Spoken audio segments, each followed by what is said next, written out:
लेकिन लक्ष्मी जी की पूजा करते हो, लेकिन लक्ष्मी आती नहीं है। लक्ष्मी जी का वाहन मालूम क्या है? किसी को मालूम है लक्ष्मी जी का वाहन? क्यों परीक्षित जी? लक्ष्मी जी का वाहन उल्लू। हाँ, अकेले लक्ष्मी जी को मनाओगे, उल्लू पे बैठ के आएंगी और उल्लू बना के चली जाएंगी। ये पक्की बात है। रुकेंगी कब? रुकेंगी तब जब नारायण के साथ मनाओगे। गरुड़ पे बैठ के आएंगी और घर में रुक जाएंगी। ये पक्की बात है। अब कैसे हम आपको लौकिक जिंदगी से जोड़ दें? अपने से सोच लेना। जैसे मान के चलो गांव में शादी हो और आपके घर पास में कार्ड आए और कार्ड में आपका नाम लिखा हो, आप लोगों का, और आगे लिखा हो सा परिवार। और जिस दिन जाना हो ना, और उस दिन आप स्वामी जी से कहना वो फलाने के यहाँ से कार्ड आया, चलोगे नहीं? स्वामी जी कहते तुम ज्यादा बड़ी व्यवहार है ना, तुम्हारे नाम से कार्ड आ रहा है, तुम्हारे नाम से कार्ड आ रहे हैं, तुम्हारा व्यवहार है, चलेंगे आप? तुम्हारे नाम से है ना, हम क्यों जाए? और कहीं अगर स्वामी जी का नाम लिखा हो, आगे सा परिवार लिखा हो, स्वामी जी पैंट बाद में पहनेंगे, आप साड़ी पहने पहले तैयार। क्यों? पति का नाम लिखा है ना। जहां पति का सम्मान है वहां आप भी जाना चाहते हो। अच्छा, वो नहीं चाहेंगी? हमारे पति को पूछे नहीं, हमको पूछे तुम जाए? कभी नहीं जाएंगे। पति को पूछो, पीछे पीछे थोड़ी नहीं चले जाएंगे। मान के चलो आपका बेटा बाहर नौकरी करता हो, अब बेटे को माता की जरूरत आन पड़े, अल्लाह फोन करके कहें अम्मा चली आओ, अम्मा चली जाएंगी। 10 दिन, 15 दिन, 1 महीना, 2 महीना, 2 महीने बाद लल्ला वो गांव में जाना है। क्यों? पिताजी अकेले हैं, कैसे रोटी बना रहे होंगे, खा रहे होंगे, जाने हैं भाई, जाना है। जबरदस्ती यार। और रोकोगे, हाँ 3 महीने रोक लोगे, लेकिन अम्मा रुकने वाली नहीं है। रुकेंगी कब? बप्पा को संगे बुला ले। हाँ हाँ, बप्पा को संगे बुला ले, अम्मा रुक जाएंगे। हाँ, जब तक चाहो तब तक रुक जाएंगे, क्योंकि माताजी की टेंशन तो वही है। हाँ, पिताजी को बुलाओ, माताजी तो खुद ही चली आएंगी, फिर काहे की चिंता है? अपने लिए ये सोच सकते हो तो वो भी सोच सकती हैं, उनका भी तो घर है। हाँ, नारायण को बुलाओ, लक्ष्मी तो दौड़ी चली आएगी। इधर लक्ष्मी के पीछे सब भाग रहे, लक्ष्मी किसी के पास नहीं गई। किसके पास जाएगी? जो लक्ष्मी की तरफ पीठ किए। सारे लोग लक्ष्मी की तरफ जा रहे थे, लेकिन नारायण भगवान जो लक्ष्मी की तरफ पीठ किए थे। लक्ष्मी मैया जाती है, जाकर के नारायण के गले में परमाला डाल देती हैं और लक्ष्मी नारायण बन जाते हैं। वही लक्ष्मी नारायण भगवान की जय हो। फिर मंथन हुआ, और जैसे मंथन हुआ तो मदिरा निकली। ये मदिरा दैत्यों को दे दी गई। हाँ, कुछ भले आदमी होते हैं, उनसे ये कह दो ना कि ये मदिरा ना पिया करो, मालूम क्या कहते हैं? अरे ये भी तो 14 रत्नों में से निकला है। हाँ, ये भी तो समुद्र मंथन में निकला है, 14 रत्न में से एक है। हाँ, कोई बुरी चीज थोड़ी है। अच्छा, रत्नों में अगर निकला है और बुरी चीज नहीं है तो दी किसको गई? दैत्यों को दी गई ना। तो दैत्य हो तो अलग बात है भाई, ये देवताओं के लिए नहीं है, ये राक्षसों के लिए। इसके बाद फिर मंथन हुआ तो साक्षात धन्वंतरी भगवान आए हैं, अमृत का कलश लेकर के पहुंचे। बोले धन्वंतरी भगवान की जय हो। दैत्यों ने जाकर के धन्वंतरी भगवान के हाथ से अमृत का कलश छीन लिया, लेकर के भागे हैं। सारे देवता नारायण के पास में पहुंचे। प्रभु, दैत्य अमृत का कलश लेकर के चले गए, रक्षा करो नाथ, रक्षा करो। भगवान नारायण ने अपने स्वरूप को बदला, आज मोहिनी के स्वरूप में आ जाते हैं। बोली मोहिनी भगवान की जय हो। मोहिनी के स्वरूप में जाकर के आज दैत्यों के सामने पहुंच गए, अपने मोह के जाल में आज दैत्यों को फंसा लेते हैं। अमृत का कलश लेकर के आए हैं, एक तरफ देव बैठा दिए, एक तरफ दानव बैठा दिए। भगवान ने आज दैत्यों को समझाया कि देखो जो अमृत है ना, अमृत में ऊपर ऊपर जल है और नीचे नीचे अमृत है। पहले हम देवताओं को ये जल पिला देंगे, अमृत तुम्हें बाद में पिला देंगे। दैत्य भी मान गए। अब भगवान जैसे ही अमृत इधर देवताओं को पिलाने लगे, तब तक राहु नाम का दैत्य है जो जाकर के सूर्य चंद्र के बीच में बैठ गया। भगवान ने इसको अमृत पिला दिया। सूर्य और चंद्र ने देखा कि राहु नाम का दैत्य है। भगवान से कहा, प्रभु आज इस राहु नाम के राक्षस ने अमृत का पान कर लिया है।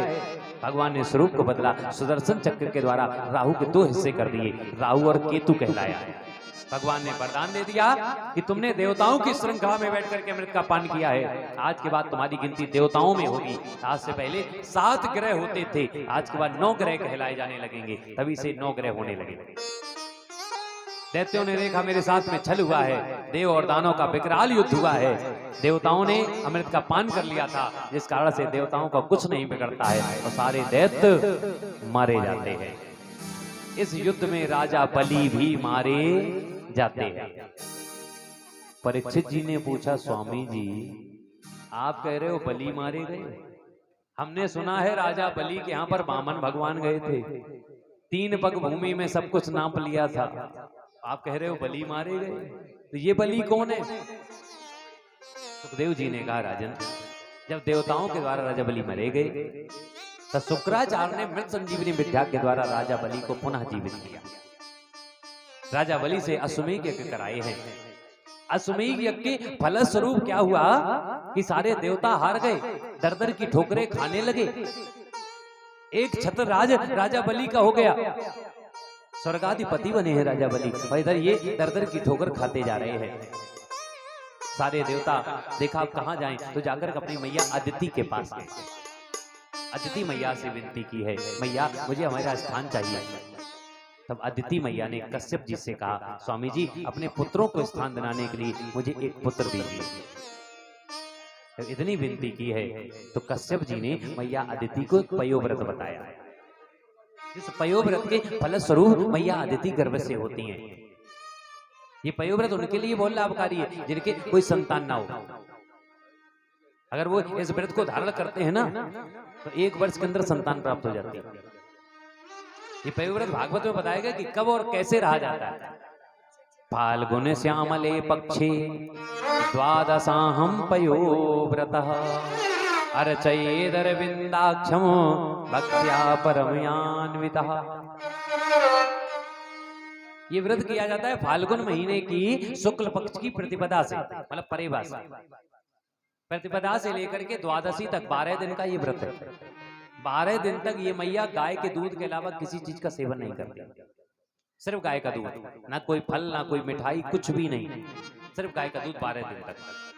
पीत वस्त्र को धारण करती है, जमीन पर शयन करती है, लक्ष्मी नारायण की प्रतिभा का ये पूजन करेगी, तेल और साबुन को स्पर्श भी नहीं करेगी, छुएगी तक नहीं।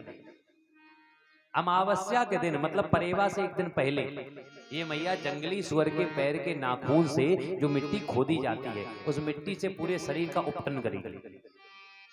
फिर परेवा वाले दिन से व्रत प्रारंभ करती है। त्रयोदशी के दिन 12 ब्राह्मणों का भोज है, पीत वस्त्र का दान किया जाता है, लक्ष्मी नारायण की प्रतिभा दान की जाती है। ऐसा जो भी मैया करती है तो 1 वर्ष के अंदर संतान की प्राप्ति होती है, ऐसा भागवत जी में लिखा गया। यही व्रत मैया अदिति ने किया है।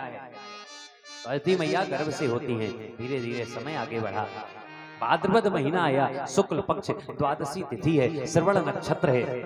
उस समय पर वामन भगवान का प्राकट हुआ है। बोली वामन भगवान की जय हो। वामन अंगुल के वामन भगवान पहुंचे हैं। बड़ा सुंदर सा स्वरूप है, घुंघराले बाल हैं, छोटा सा कद है। और जैसे कश्यप जी ने देखा बड़ा प्रसन्न हो गए हैं। आज बृहस्पति जी को बुलाया, वामन भगवान का यज्ञोपवीत संस्कार कराया गया। बालक का जब यज्ञोपवीत होता है तो वो भिक्षा मांगने के लिए 7-5 घरों में जाता है। अब तो खैर घर ही में आ जाते हैं भिक्षा देने के लिए, लेकिन ऐसा नहीं, 7-5 घरों में भिक्षा मांगने जाना पड़ता है। आज भी ये कुछ रीति पूरब की तरफ चलती है। हाँ, आप इलाहाबाद की तरफ चले जाइए, यज्ञोपवीत कराते हैं ना, वो 7 घरों में भिक्षा मांगने के लिए जाते हैं। अब अपने यहाँ ये नहीं होता। हाँ, यज्ञोपवीत नहीं होता। कब होता है? शादी वाले दिन। हाँ, जिस दिन लड़का मोर रखेगा उससे 1 दिन पहले यज्ञोपवीत करा देते। हाँ, एक खाना पूर्ति है। शादी से 1 दिन पहले यज्ञोपवीत, दूसरे दिन यज्ञोपवीत खूंटी पर। हाँ, खूंटी का हुआ है, अपना थोड़े हुआ है। और यज्ञोपवीत होता कब है? 11 वर्ष की आयु में यज्ञोपवीत हो जाना चाहिए।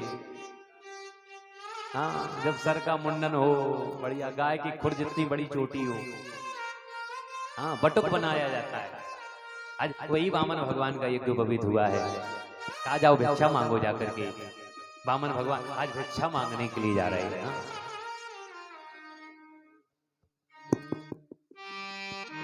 हरि वामन को रूप धारे, हरि वामन को रूप धारे, चले राजा बलि द्वारे। वामन को रूप धारे, चले राजा बलि द्वारे। हरि वामन को रूप धारे, चले राजा बलि द्वारे। हरि वामन को रूप धारे, चले राजा बलि द्वारे। नन्हे नन्हे पाँव इनके, नन्हे नन्हे हाथ, नन्हे नन्हे पाँव इनके, नन्हे नन्हे हाथ। नन्हे नन्हे पाँव इनके, नन्हे नन्हे हाथ, नन्हे नन्हे पाँव इनके, नन्हे नन्हे हाथ। छाला बगल में धारे, चले राजा बलि द्वारे। चले राजा बलि द्वारे।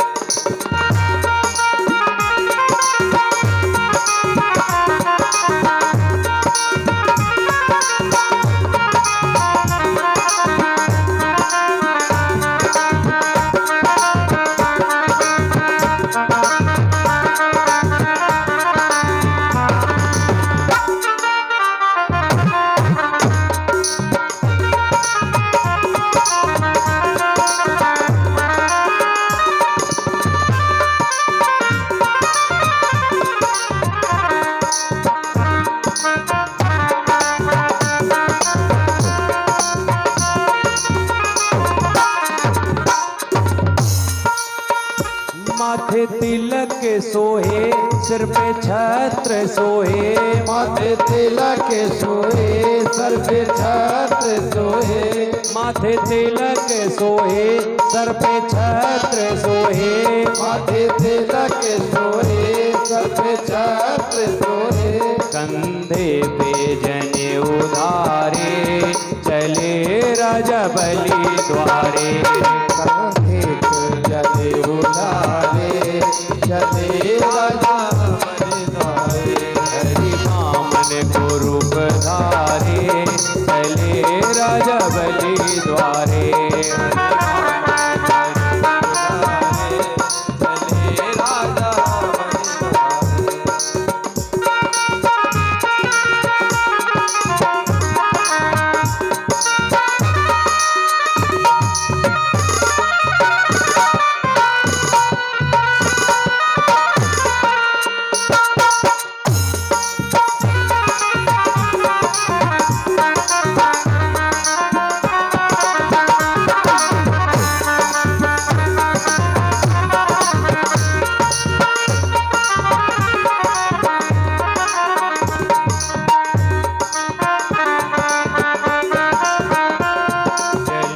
राजा बलि द्वारे।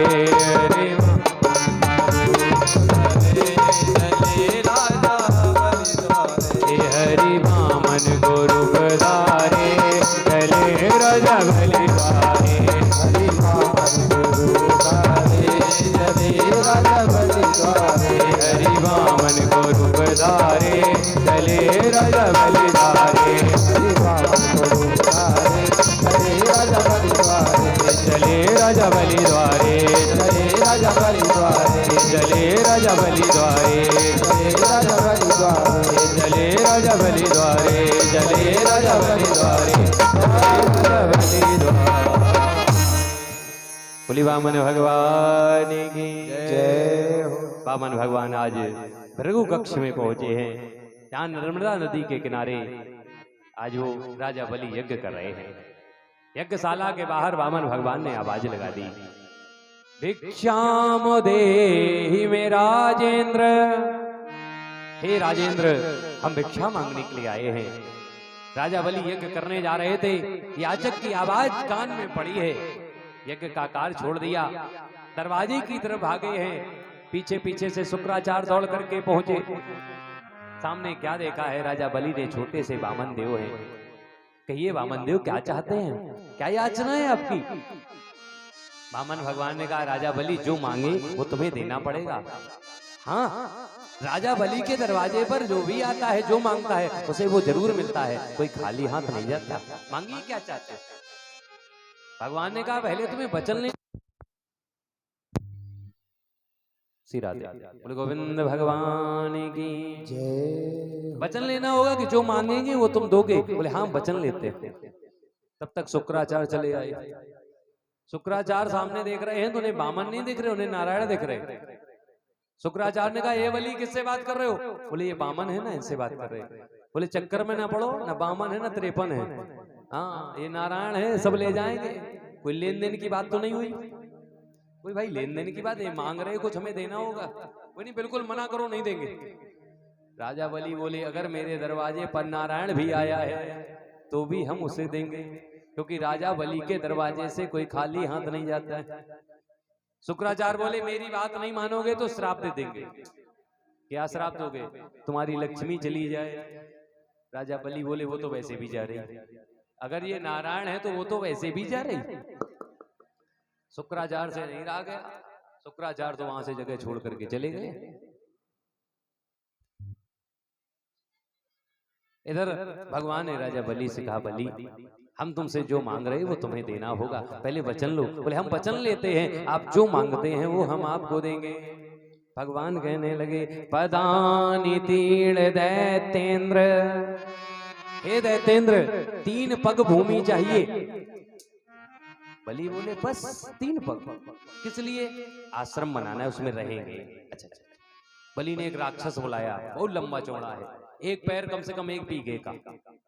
बोले जाओ, जाकर के अपने लंबे लंबे पैर से इन ब्राह्मण देव को 3 पग भूमि दे दो। भगवान बोले, पहले पूरी बात सुनो, अब क्या रह गया? सम्मितानि पदामम, मेरे पैरों के समान जो अपने पैरों से हम नापेंगे वही भूमि चाहिए। बलि हंसने लगा, वारे महाराज, जितने छोटे हो उतनी छोटी बात कर दी, मांगवे को सहूर नहीं है। हाँ, अब इतने इतने बड़े पैर तुम्हारे और इनसे भूमि नापोगे, एक पिलस्त भी नहीं होगी। हाँ, इतने में क्या करोगे? वामन भगवान बोले, हम बैठ जाएंगे बस, तुम्हें क्या मतलब, हमें जितनी चाहिए उतनी दो तुम।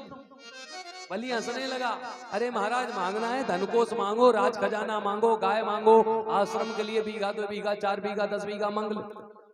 यहाँ तक कहने लगा, अगर शादी ना हुई हो तो किसी ब्राह्मण कुमारी से शादी भी करा दे, यहीं रहने लगो।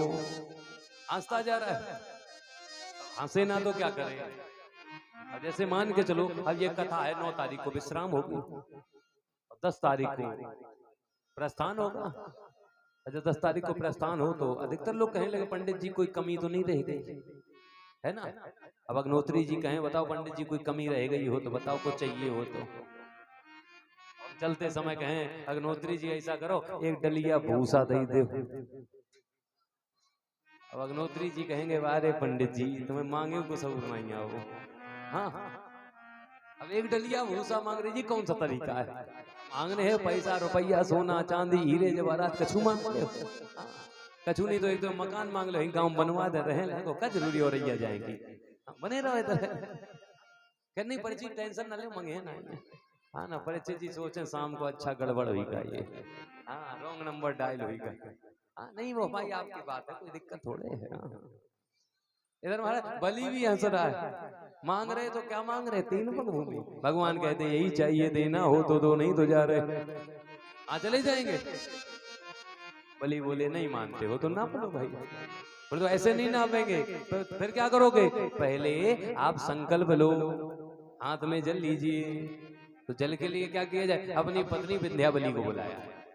विंध्यावली जल का पात्र लेकर के आई, और जैसे जल का पात्र लेकर आई, शुक्राचार्य से नहीं रहा गया कि संकल्प हो गया अगर तो 3 पग में सब चला जाएगा। शुक्राचार्य दौड़ कर आए, तो जल का पात्र होता ना जिसमें वो रास्ता बनी होती है जल डालने वाली, उसी में बैठ के। अब जैसे ही जल डाला गया तो जल नहीं गिरा। अब क्या किया जाए? भगवान ने कहा रुको, रास्ता हम साफ कर रहे हैं।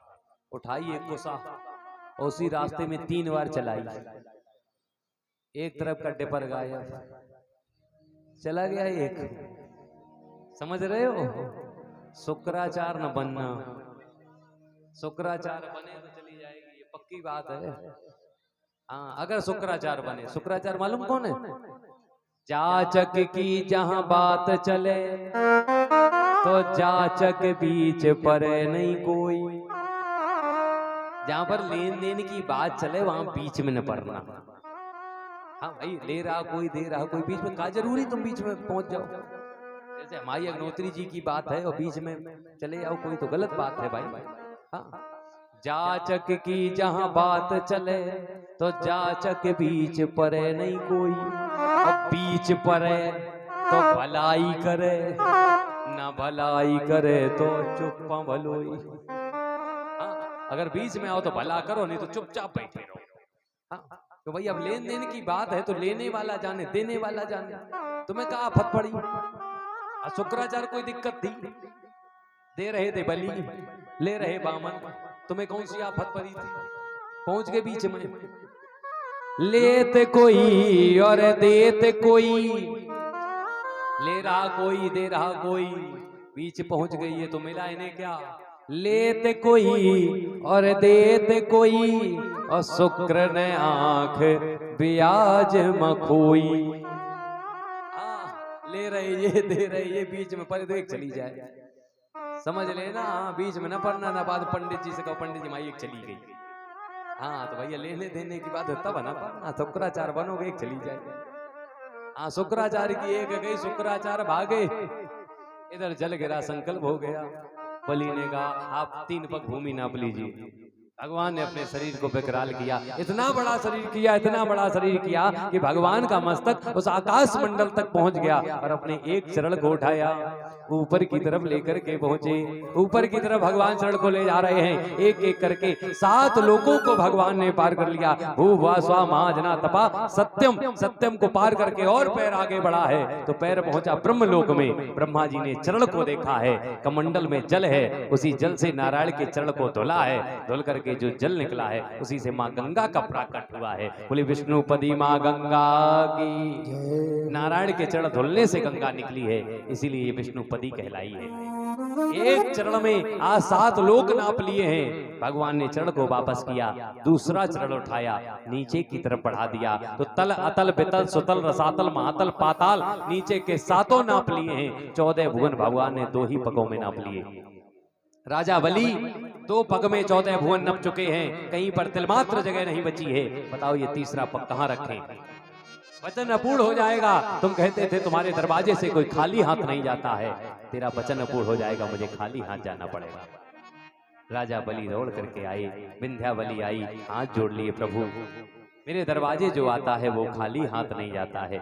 प्रभु आपने सब कुछ नाप लिया है, लेकिन एक वस्तु बाकी है। अब क्या बाकी है? देने वाले की हर वस्तु ले ली है, लेकिन देने वाला अभी बाकी है। तो क्या करें? पदम तृतीयम कुरु शीर्ष में निजम। हे नाथ, अपने चरण को उठाइए, उठा करके इस भक्त के शीश पर रख दीजिए। 3 चरण पूरा कर लीजिए। मेरी हर वस्तु ले ली है तो कम से कम मुझे भी ले जाइए, हम यहाँ रहकर क्या करेंगे? भगवान ने भक्त के भाव को देखा है, इतना विकराल शरीर था, तुरंत छोटे हो गए। चरण को उठाया, आज बलि के सर पर वो चरण रख देते हैं। बलि कृतार्थ हो जाते हैं। भगवान कहते हैं बलि हम प्रसन्न हो गए हैं, तुमने 3 चरण भूमि को मुझे दान कर दिया है, मैं प्रसन्न हूं, वरदान मांगो। विंध्यावली ने कहा तुम जैसे मंगन तय हम नहीं मांगत, तुम खुद मंगा, हमारे दरवाजे मांगे के लिए आए और हम तुमसे मांगे। चाहे गंगे पछाए बहे, चाहे गंगा जी पछाए बहने लगे, लेकिन तुम जैसे मंगन ते हम मांगत नहीं, तुम जैसे तो नहीं मांगत। हाँ ये समझ रहे ना? भगवान बोले अरे मांग लो, 14 भुवन चाहो वही तुम्हें दे दे। बोले नहीं मांगेंगे। बलि रोने लगे, भगवान ने कहा रो क्यों रहे हो? बलि कहते प्रभु एक बात बताओ, लेने वाला बड़ा होता है या देने वाला? बोले देने वाला बड़ा होता है, लेने वाला छोटा होता है। यहाँ देने वाला कौन है? भगवान ने कहा बलि तुम देने वाले हो। लेने वाला कौन है? भगवान ने कहा हम। हे नाथ, आपने मुझे इतना बड़ा बना दिया जिसके सामने दुनिया को देने वाला हाथ पसारे खड़ा है। आप सबको देते हो, आप मेरे सामने हाथ पसारे खड़े हो। आपने मुझे अपने आप से बड़ा कर दिया है। हे प्रभु, उस ऊंचाई से पहुंचा करके मुझे इस नीचाई पर मत लेकर के आओ। नाथ मुझे वहीं पर रहने दो, मैं नीचे नहीं आना चाहता। भगवान ने कहा वाह बलि, बड़ा बनना चाहते हो, देनदार बनना चाहते हो, कोई बात नहीं, अभी हम तुमसे और कुछ मांगेंगे, वो दोगे? बलि ने कहा मांग लो, जो चाहिए हो वो मांगो। भगवान ने कहा राजा बलि, हम तुमसे ये मांगते हैं कि तुम हमसे कुछ मांगो। इतना कहा, बलि बोले वाह प्रभु, फंसा दिए बातों में। मांगा भी तो ये मांगा कि हम तुमसे कुछ मांगे। जाओ प्रभु, अगर आप यही कहते हो तो आपसे हम ये मांगते हैं, 14 भुवनों में जहाँ कह दोगे वहाँ रहेंगे। एक सुंदर सा महल जो बनवाना, उस महल में 52 दरवाजे हों, हर दरवाजे पर आपके मुझे ऐसे ही दर्शन होते रहे। भगवान ने राजा बलि को सुतल लोक का राजा बनाया है। 52 दरवाजे का महल है। महल के हर दरवाजे, वो द्वारकाधीश, वो दुनिया को रचने वाला आज बामन के स्वरूप में वो दरवाजे पर खड़ा डंडा लिए बैठा रहता है। धीरे धीरे 4 महीने बीत गए, भगवान द्वारपाल बने हैं।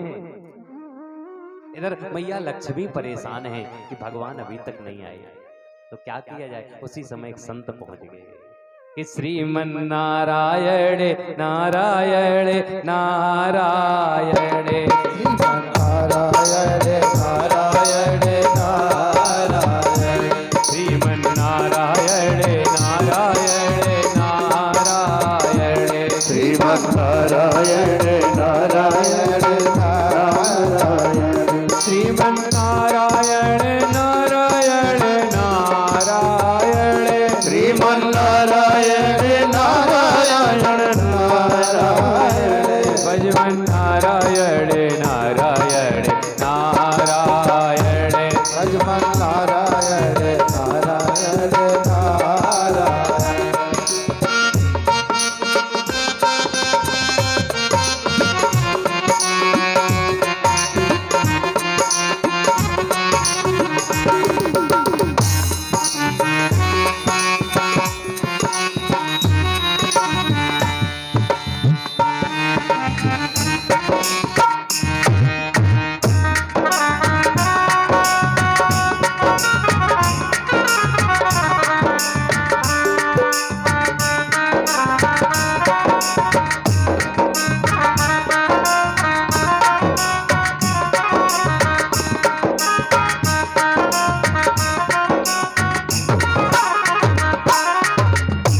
लक्ष्मी नारायण नारायण नारायण, लक्ष्मी नारायण नारायण नारायण, लक्ष्मी नारायण नारायण नारायण, लक्ष्मी नारायण नारायण नारायण, बद्री नारायण नारायण नारायण, बद्री नारायण नारायण नारायण, श्रीमन नारायण नारायण नारायण, श्रीमन नारायण नारायण नारायण, भजमन नारायण नारायण नारायण, श्रीमन नारायण नारायण नारायण, श्रीमन नारायण नारायण नारायण, श्रीमन नारायण नारायण नारायण, भजमन नारायण नारायण, नारायण नारायण, श्रीमन नारायण नारायण नारायण, श्रीमन नारायण श्रीमन नारायण नारायण नारायण, श्रीमन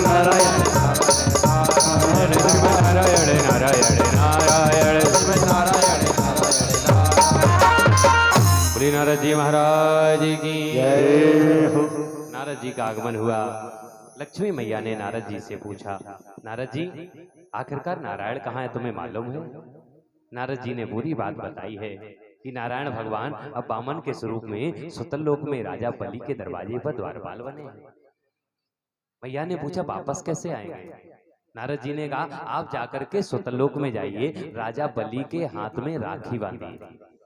जब राखी बांधेंगे ना तो राजा बलि उपहार देंगे, उपहार के स्वरूप में साक्षात भगवान को मांग लेना। मैया लक्ष्मी सुतल लोक में जाकर के राजा बलि के हाथ में राखी बांधती है। ये तभी से ये रक्षाबंधन का त्योहार प्रारंभ हुआ है। ऐसे कहते रक्षा सूत्र। जब ये रक्षा सूत्र जैसे पंडित जी कलावा बांधते हैं, यही वो राखी है, रक्षा सूत्र है वो भी है। तभी से ये मंत्र चला है, एन बत्तो बलि राजा दानवेंद्रो महाबला तेन त्वा प्रतिवदनामि रक्षे माचल माचल।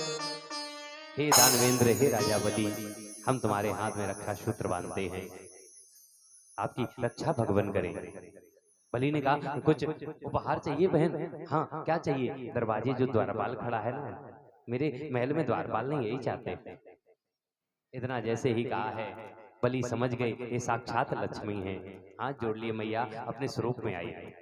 लक्ष्मी मैया स्वरूप में आ जाती हैं। आज लक्ष्मी मैया को नारायण भगवान को दान कर देते हैं। बोली वत्सल भगवान की जय हो। भगवान वहां से आज सुतल लोक को छोड़कर चले आते हैं। भगवान आज भी राजा बलि के यहाँ पर 4 महीने द्वारपाल बनते, आज भी, क्योंकि राजा बलि आज तक जीवित है। 7 लोग हैं जिनको मृत्यु नहीं आई है, जो आज तक जीवित है। अश्वत्थामा बलिर्व्यासो हनुमानश्च विभीषणः कृपा परशुरामश्च सप्तेता चिरजीवनः। अश्वत्थामा राजा बलि, अश्वत्थामा बलि, व्यास भगवान, हनुमान, विभीषण, कृपाचार्य, परशुराम, ये 7 लोग हैं जो जीवित हैं।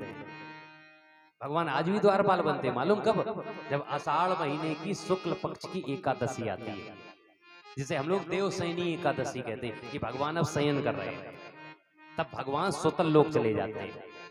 4 महीने तक वहां द्वारपाल बनकर रहते हैं। 4 महीने बाद जब कार्तिक मास के शुक्ल पक्ष की एकादशी आती है, जिसे देव उत्थान एकादशी कहते हैं, तब भगवान सुतल लोक को छोड़ करके अपने लोक में आते हैं। 4 महीने के लिए भगवान वहां जाते हैं आज तक। इसके बाद में परीक्षित जी ने पूछा, स्वामी जी हमें अब आप उस सूर्यवंश के वर्णन के बारे में बताइए, कैसे उस सूर्यवंश में वो मर्यादा पुरुषोत्तम राघवेंद्र सरकार का जन्म हुआ, कैसे वो पहुंचे, हमें उस वंश के राजाओं के बारे में बताइए। यहाँ पर राजाओं का वंश वर्णन बताया गया कि कौन कौन से राजा हुए। चारों तरफ पहले जल ही जल था, जल में नारायण की उत्पत्ति हुई, नारायण की नाभि पे कमल, कमल पे ब्रह्मा की उत्पत्ति हुई, ब्रह्मा के मरीचि हुए, मरीचि के कश्यप, कश्यप के विवस्वान, विवस्वान के मनु हुए। महाराज मनु ने भी पुत्रेष्टि यज्ञ किया था। पुत्रेष्टि यज्ञ में इनको बिटिया हो गई, तो वशिष्ठ जी ने योग विद्या के द्वारा इस बिटिया को पुत्र के रूप में परिवर्तित कर दिया। 6 महीने ये बिटिया के रूप में रहती, जिसका नाम इला, और 6 महीने बाद ये पुत्र के रूप में परिवर्तित होता, तब नाम रखा गया सुद्दुम्न। एक दिन ये सुद्दुम्न बालक अंबिका वन में चला जाता है, जहां पर कोई पुरुष प्रवेश नहीं करता है। पुरुष प्रवेश जब करता है तो नारी में परिवर्तित हो जाता है। ये सुद्दुम्न था, प्रवेश किया, इला बन गया। इला जाकर के आगे बुद्ध जी के आश्रम में जाती है, और आश्रम में जाकर के गंधर्व विधि के द्वारा विवाह कर लेती है। इला का बुद्ध के साथ में जब विवाह हुआ है तो पुत्र उत्पन्न हुआ, जिसका नाम रखा गया पुरूरवा। इससे चला है चंद्रवंश। 6 महीने बाद यही इला जब सुद्दुम्न में परिवर्तित हुई है, तब उससे पुत्र उत्पन्न हुआ, जिसका नाम सरयाती। इसी से चला है सूर्यवंश, और कथा भी आएगी सूर्यवंश की। तो सूर्यवंश में विभिन्न राजा हुए, राजाओं के नाम बताए गए। सरयाती, सरयाती के नभग, नभग के नाभाग, नाभाग के अमरीश, अमरीश के इक्ष्वाकु, इक्ष्वाकु के बकुच, बकुच के पुरंजय, पुरंजय के अनेना, अनेना के पृथु, पृथु के विश्वरंधी, विश्वरंधी के चंद्र, चंद्र के युवनाश, युवनाश ने भी पुत्रेष्टि यज्ञ किया था। जब पुत्रेष्टि यज्ञ किया है तो कलश का जो जल था वो जल पीना था युवनाश की पत्नी को, और पी गए युवनाश। गर्भ होना था पत्नी को, हो गया युवनाश को। तो नारी का गर्भ प्रसव हो सकता है, पुरुष का नहीं हो सकता। जब गर्भ का समय आया तो इंद्र ने आकर के युवनाश की कोख को फाड़ा। पहला ऑपरेशन उसी समय पर हुआ है जो अब डॉक्टर करने लगे। युवनाश की कोख को फाड़ा गया, बालक बाहर निकला, बालक रुदन करने लगा। इंद्र ने अपने दाहिने हाथ का अंगूठा इस बालक के मुख में दे दिया, बालक शांत हो गया। बालक ने पूछा मेरी मैया कौन है, पिता कौन है? इंद्र ने कहा युवनास तेरी माता, युवनास तेरे पिता, इसलिए तेरा नाम मानदाता। युवनास के पुत्र का नाम रखा गया मानदाता। मानदाता के हरित हरित, मानदाता के हरित हरित के चंप चंप के सुदेव, सुदेव के विजय, विजय के बहुक, बहुक के बाहुक, बाहुक के हुए सगर, सगर के भी 60,000 पुत्र हुए जो ऋषियों के श्राप के द्वारा मारे गए। इनके पुत्र हुए अंशुमान। अंशुमान ने मैया गंगा की तपस्या की कि शायद ये मैया गंगा यहाँ पर आए और सगर के 60,000 पुत्र मुक्त हो जाए। मैया गंगा नहीं आई। अंशुमान के पुत्र हुए दिलीप। दिलीप ने मैया गंगा की तपस्या की लेकिन मैया गंगा नहीं आई। दिलीप के पुत्र हुए भागीरथ जी। भागीरथ जी ने जब मैया गंगा की तपस्या की तो मैया गंगा धराधाम पर आई। भगीरथ हुए, भगीरथ के मूलक हुए, मूलक के एडविट हुए, एडविट के दशरथ हुए। सूर्यवंश में 2 दशरथ हैं, एक एडविट के दशरथ हैं, एक अज के दशरथ। राम जी अज के दशरथ के हैं, एडविट के दशरथ के नहीं। ये पहले दशरथ आए। एडविट, एडविट के आए दशरथ, दशरथ के खड़वांग, खड़वांग के दीर्घबाहु, दीर्घबाहु के अज, अज के दशरथ, अज, अज के रघु, रघु के अज, अज के दशरथ, दशरथ के राम। लेकिन राम के आगे भी सूर्यवंश चला है। राम के आगे तक चला है, राम तक ही सूर्यवंश नहीं है। भागवत में वंश वर्णन है, राम जी की कथा नहीं, बहुत सूक्ष्म शब्दों में है। हम जन्म करा देंगे बस, क्योंकि राम जी की पूरी कथा भागवत में नहीं है। इसके आगे भी इनका वंश आया। राम के बड़े पुत्र जिसका नाम कुश। लोग कहने लगते कि वो लब हुए थे और लब एक बार कहीं चले गए तो कुशा को रख दिया गया, उससे कुश हुए, ऐसा नहीं है। वाल्मीकि रामायण नहीं कहती है ऐसा। जानकी मैया के 2 पुत्र हुए, सबसे बड़े का नाम कुश है, छोटे का नाम लव है। यही कुश राजा बनाए गए। राम जी के बाद में कुश बने। उसके अदिति, अदिति के निषद, निषद के नव, नव के पुंडी, पुंडी के छेनरवा, छेनरवा का देवानी, देवानी के पारियात, पारियात के बलस्थल, बलस्थल के बजनाभ, बजनाभ के खगड़, खगड़ के विद्रती।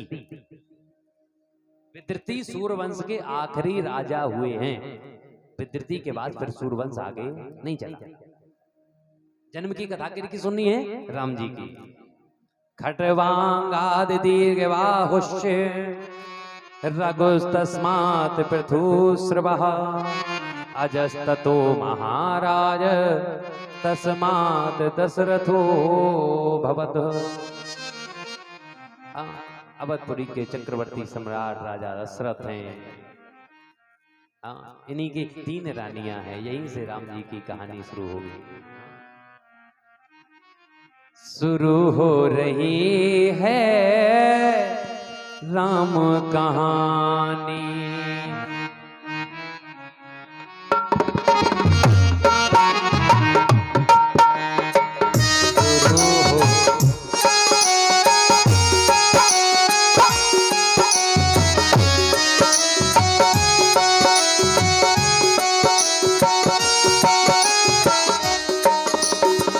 शुरू हो रही है राम कहानी। शुरू हो रही है राम कहानी।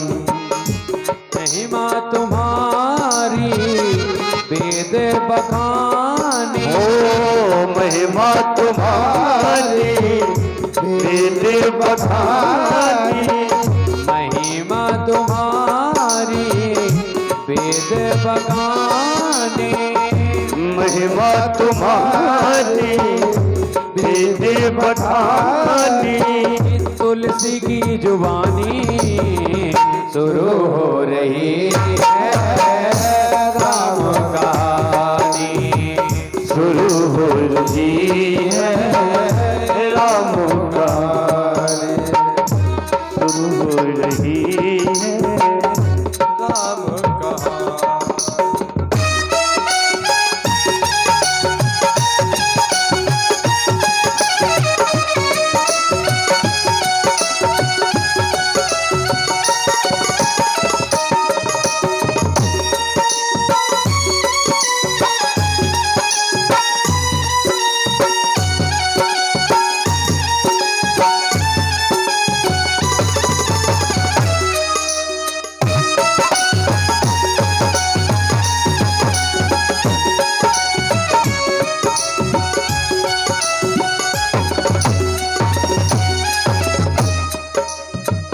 एक बार भूपति मन माही, एक बार भूपति मन माही, एक बार भूपति मन माही, ओ एक बार भूपति मन माही, भई ग्लानि मोरे सुत नाई, ओ भई ग्लानि मोरे सुत नाई, प्रेम जया के अलग जिगाए,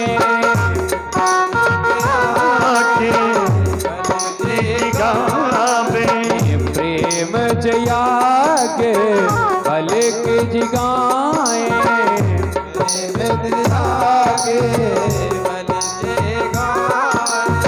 जीवन भर मानी शुरू हो रही है राम कहानी, शुरू हो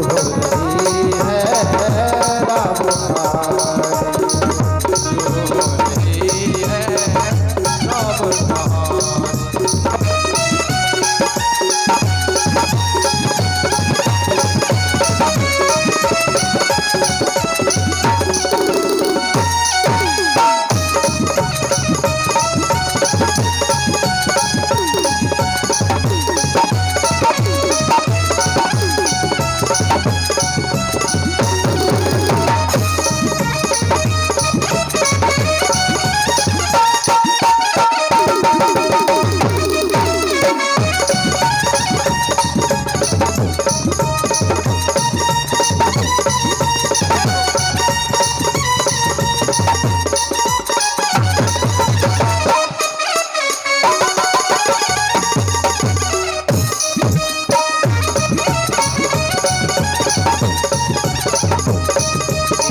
शुरू हो रही है राम कहानी। शुरू हो रही है राम कहानी, शुरू हो रही है राम कहानी। राम कहानी आज से प्रारंभ होती है। अवध के चक्रवर्ती सम्राट राजा दशरथ की 3 रानियां कौशल्या, कैकेयी और सुमित्रा। जीवन में एक कमी है कि कोई संतान नहीं है। मानस में लिखा गया, एक बार भूपति मन माही, भई ग्लानि मोरे सुत नाहि। ग्लानि होती है कि मुझे कोई पुत्र नहीं है। हमने बताया था आपको, अगर जीवन में कभी रोना आए, दुख आए, तो किसके पास जाना? माँ, महात्मा या परमात्मा। दशरथ जी की माँ तो नहीं है, तो किसके पास जाएं? महात्मा के पास। महात्मा कौन है? गुरुदेव के पास पहुंचे। गुरु ग्रह तुरत गयो महिपाला, चरण लाग कर विनय विशाला। गुरु जी के पास में जाकर के अपनी सारी बात बताते हैं। गुरुदेव, मुझे संतान नहीं है, मुझे संतान चाहिए। मेरा वंश कैसे आगे चलेगा? मुझे एक ही पुत्र हो जाए, मुझे एक ही मिल जाए। देखिए, जीवन में दुख था, एक पुत्र चाहते थे। गुरुदेव ने क्या कहा? धरहूं धीर हुई हैं सुतचारी, त्रिभुवन विदित भगत भयहारी। राजन परेशान नहीं हो, एक नहीं 4 होंगे। मतलब दुख अगर एक है तो खुशियां 4 गुना मिलेंगी। कौन दे सकता है? महात्मा। एक पुत्र चाहते थे, 4 पुत्र मिलने का वरदान मिल रहा है। जैसे ही ये कहा ना, तो आज दशरथ जी कहते कब होंगे? एक चाहिए, 4 की बात करते हो। तुम कब चाहते हो? अभी व्यवस्था हो जाए ना, परेशान नहीं, अभी करते हैं। किनको बुलाओगे? श्रृंगी ऋषि वशिष्ठ बुलावा, पुत्र काम शुभ यज्ञ करावा। भगत सहित मुनि आहुत दीने, प्रगटे अगन जरो कर लीने। भक्ति के साथ में श्रृंगी महात्मा आए हैं, आकर के आहुति दी है। साक्षात अग्नि भगवान पायस का प्याला लेकर के आए हैं। वशिष्ठ जी को आज वो प्याला दिया गया। वशिष्ठ ने दशरथ को दिया। दशरथ से कहा, जाओ जाकर के अपनी रानियों को बांट दो। यह हवि बांट देहु नृप जाई, जथा जोग जही भाग बनाई। ले जाओ, ले जाकर के जैसा जिसका भाग हो वैसा बांट दो जाकर के। दशरथ जी उस पायस के प्याले को लेकर आए हैं। आकर के अपने रंग महल में पहुंचे, तीनों रानियों को बुलाया और बुला करके उस खीर का भाग करने लगे। अर्ध भाग कौशल्य ही दीना, उभय भाग आधे कर कीना। आधा भाग कौशल्या को दिया है और आधे के 2 हिस्से किए हैं। 2 हिस्से में एक हिस्सा कैकेयी को दे दिया। कैकेयी कै नप सोदयो, रयो सो उभय भाग पुनि भयो। एक हिस्सा कैकेयी को दे दिया, बाकी का जो बचा वो 2 हिस्से कर दिए। दोनों हिस्से एक एक हिस्सा, एक कौशल्या को एक कैकेयी को दिया। और कौशल्या और कैकेयी के हाथ से सुमित्रा को दिलाया है, अपने हाथ से नहीं दिया। मानस कहती है कौशल्या कैकेयी हाथ धरे, दीन सुमित्र ही मन प्रसन्न करी। अपने हाथ से नहीं दिया, कौशल्या और कैकेयी के हाथ से सुमित्रा को दिलाया है। इसीलिए सुमित्रा की जो संतान है वो कौशल्या और कैकेयी की संतान की सेवा करते हैं, क्योंकि इनके हाथ से वो प्रसाद मिला है। तीनों माताओं ने प्रसाद को ग्रहण किया है। तीनों माताएं गर्भ से हो गई, और जैसी गर्भ से हुई हैं तो क्या हुआ? जा दिन ते हरि कर भई आए, जा दिन ते हरि कर भई आए, जा दिन ते हरि कर भई आए। सकल लोक सुख संपत्ति छाए, लोक सुख संपत्ति पाए, सकल लोक सुख संपत्ति पाए।